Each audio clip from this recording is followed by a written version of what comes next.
Less than 40 days out from election night, the 2024 presidential race is shaping up to be one of the closest in modern history. Let's take a look at the electoral map based on the latest highly rated poll in each competitive state. Vice President Kamala Harris holds an early lead with 199 electoral votes from the states that are very likely to vote in her favor. Or for former President Donald Trump, he has secured 149 electoral votes among these states. And that only leaves 12 states still in play, all of which were among the closest in 2020, and the polls have shown a relatively close race at some point during this election cycle as well. We'll start in Nevada and then work our way east. The latest poll from Quantis Insights is Trump leading by a point, with 48.8% to Harris's 47.7%, giving him a 1.1% margin in this key battleground. Now, this survey sampled 628 likely voters between September 23rd and 25th, meaning that Nevada will tilt in favor of former President Trump and the GOP on our electoral map.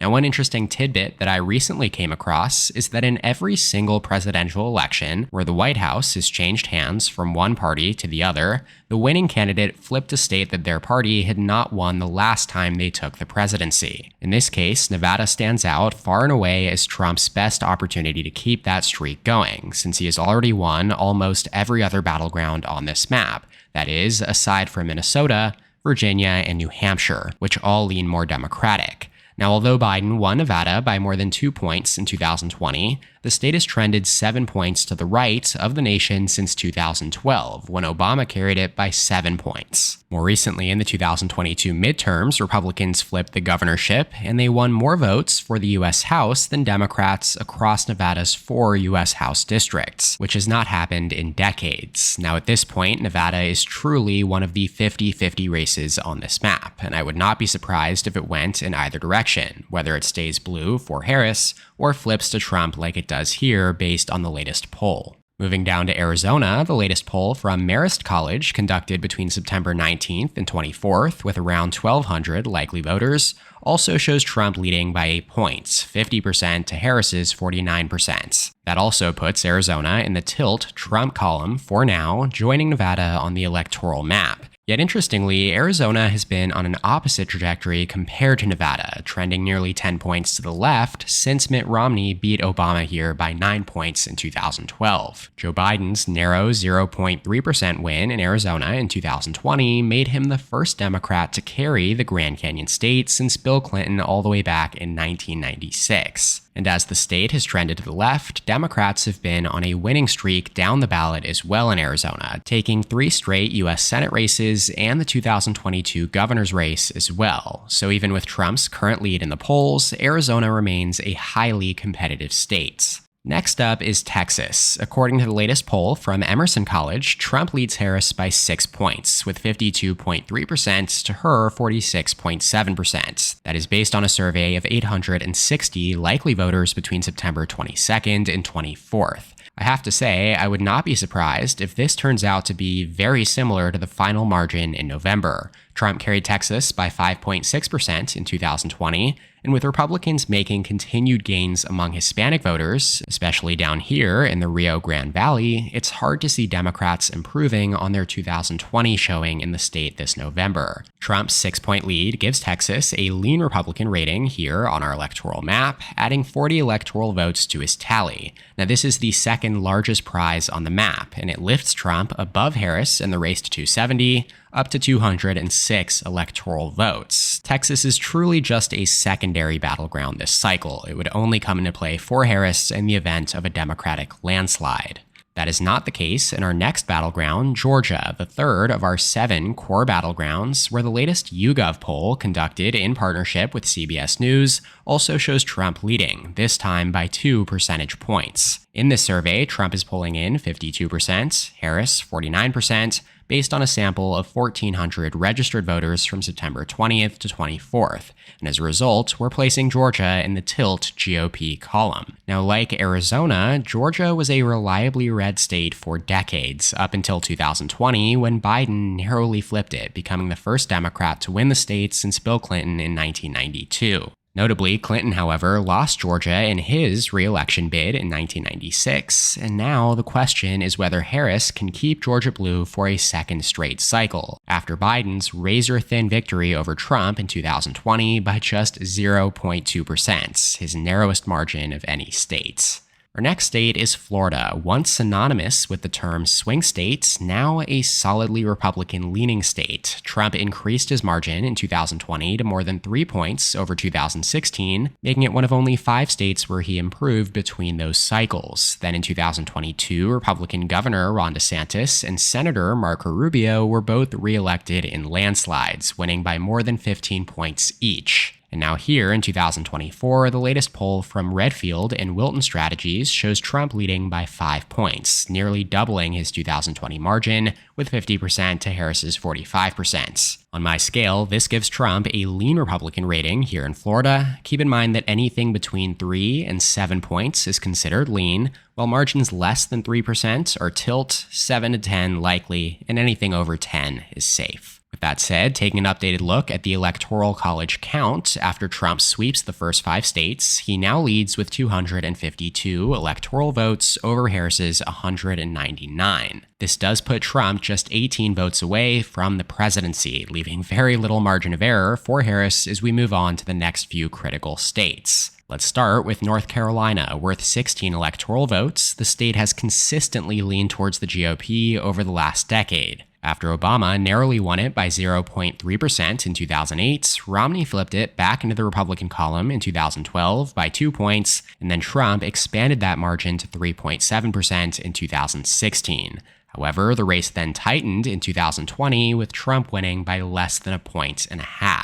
Now in 2024, the latest poll from Meredith College shows the race tied, with both candidates sitting at 48%. This survey sampled 796 likely voters between September 17th and 20th, and so as a result, on our electoral map, North Carolina goes in the tie column, making it a pure toss-up. Up in Virginia, 13 electoral votes. The latest poll does suggest that Kamala Harris is favored to win them. She leads by 7 points with 52.7% to Trump's 46.2%. According to a survey of 860 likely voters conducted by Emerson College between September 22nd and 24th. This puts Virginia squarely in the likely blue column for Harris, marking the first battleground to go blue in this update. Yet it is worth noting that this would still be an underperformance compared to Biden's 10-point margin of victory here in Virginia in 2020. And now before we move on to the Upper Rust Belt Quartet, let's take a quick look at New Hampshire, a consistent lean blue state in recent cycles. Biden carried it by 7 points in 2020.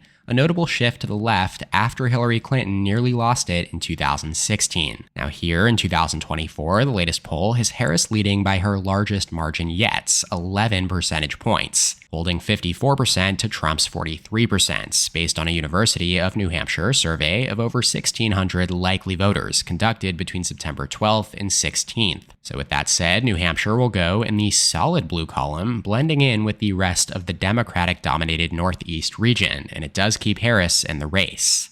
Now we can turn to the core Rust Belt region that has been decisive in the last 2 elections. In 2016, had Hillary Clinton held Wisconsin, Michigan, and Pennsylvania, she would have reached 270 electoral votes. And then in 2020, if Biden had not flipped these states back, Trump would be serving a second term at this very moment. Let's start in the bluest of the 4, Minnesota, worth 10 electoral votes. It doesn't get the same attention as the other 3 states here, given that it has not voted for a Republican in more than 50 years, since 1972, in fact, for Richard Nixon in his 49-state landslide. As such, Minnesota actually holds the longest active blue streak in the nation. And while it did seem competitive with Biden in the race, Kamala Harris and her running mate, Minnesota Governor Tim Walz, have consistently led Trump in every single survey since the president dropped out. In fact, the latest poll from Survey USA, in partnership with a local Minneapolis TV station, shows Harris leading Trump by 6 points, 50% to 44%, among 646 likely voters surveyed between September 23rd and 26th.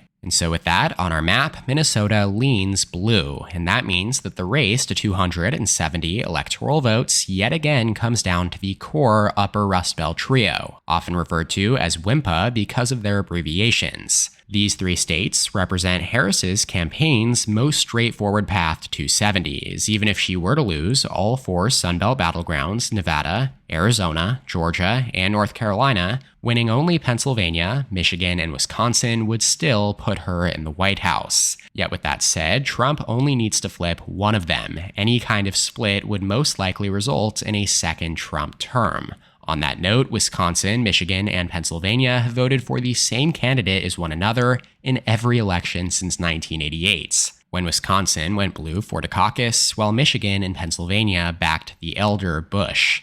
Now, as for the trends coming into this cycle, Michigan is generally considered to be the bluest, and Wisconsin the reddest, while Pennsylvania meets them somewhere in the middle. And that's primarily because that is how they voted in 2020. Biden won Michigan by 2.8%, Pennsylvania by 1.2%, and Wisconsin by only 0.6%. Likewise, back in 2016, while Trump flipped Michigan by 0.2%, he won Pennsylvania by a greater 0.72%, and Wisconsin by an even greater 0.76%. Demographically speaking, Wisconsin is also the whitest and the most rural of the three, which also favors Republicans. Yet, against Biden and now Harris, Trump has consistently pulled the worst in Wisconsin out of the three, as the latest Wisconsin poll via RMG Research has Harris leading Trump by a point, with 50% to 49% and just 1% undecided. This poll does trend in line with most of the other surveys that we have seen in Wisconsin. As you see here in the polling average, Harris leads by 2 points based on a total of 41 polls, a lead that is held since late July. And as such, here on our map, Wisconsin tilts blue. And then in our next state, Michigan, the latest survey here via Suffolk University that includes a bunch of third-party candidates from September 16th through 19th, has Harris up 2 points over Trump as well, with 47.6% to 45.4%. So 2.2% is the exact margin among 500 likely voters. That makes Michigan another tilt blue state here, meaning that it all comes down to Pennsylvania, the keystone state in name and practice. It's the most likely tipping point state for this exact reason. Trump has 252, Harris 251. Whoever wins Pennsylvania wins the White House in this scenario, no matter what happens in North Carolina. With that in mind, according to Nate Silver's presidential forecast, Pennsylvania has a 32% chance of tipping, or in other words, deciding the election. That is almost twice as likely as the next state, Michigan. Okay, drumroll please. The latest poll in Pennsylvania conducted by Susquehanna Polling is the two candidates perfectly tied at 46% each. 700 likely voters were included in this sample to produce this tied result, which does keep both candidates below the magic number needed to win the presidency. Now, if you are curious as to my own predictions for these races, separate from the latest polls alone, you can check out the video that will pop up in the top right-hand corner. Sparing you the details that I go over in that video, I have both races in the tilt GOP category right now, though of course that could change as they are effectively 50-50 races at this point. And that sentiment is echoed by the prediction markets, as here over on BetOnline, Democrats are slightly favored in Pennsylvania with odds at -130, giving them around a 55% chance of winning at best. Meanwhile, Republicans are favored in North Carolina with odds of -150. But that just about does it for today's latest poll-based map update video. As always, you can feel free to let me know what you think of this map in the comments below. But that just about does it for this one. Shout out to my channel members on screen here. Thank you so much for your support. If you'd like to become a member, go ahead and click the join button below this video to receive exclusive perks. Make sure to subscribe to my channel down below as well, and please leave a like on the video if you enjoyed it. You can check out more content from my channel here, and as always, thank you so much for watching. I'll see you next time. EP